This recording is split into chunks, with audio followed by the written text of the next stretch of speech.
তিনি থাকতেন মদিনার উঁচু এলাকায় থাকতেন। সারা রাত তিনি ঘুরেছেন কার কি অবস্থা দেখে শেষ রাতে তিনি ফিরে আসতেছেন। তো ফিরে আসার সময় উনি একটা প্রাচীর বেষ্টিত ঘরের পাশে দুইজন নারীর কথোপকথন শুনতে পেলেন, একজন বৃদ্ধা একজন যুবতী। উনি কান লাগিয়ে শুনতে পাচ্ছেন। ওমর ফারুক কাউকে দেখতে পাচ্ছেন না, শুনতে পাচ্ছেন। বৃদ্ধা মা তার যুবতী মেয়েকে বলে, এই তাড়াতাড়ি উটের দুধ দহন করে উটের দুধের সাথে পানি মিশাও, তাইলে কালকে বাজারে মদিনায় বেশি দামে বিক্রি করা যাবে, লাভ হবে অনেক। বৃদ্ধা মহিলা এটা বললেন। যুবতী মেয়ে উত্তরে বলে, মা আপনি জানেন না আমিরুল মুমিনিন খলিফাতুল মুসলিমিন ওমর ফারুক দুধে পানি মিশানোকে দণ্ডনীয় অপরাধ বলে ঘোষণা দিয়েছে, জানেন না?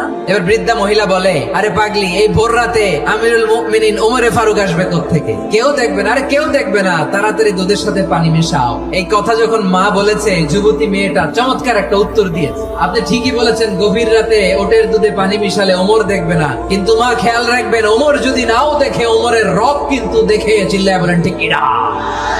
দিস ইজ কল্ড তাকওয়া।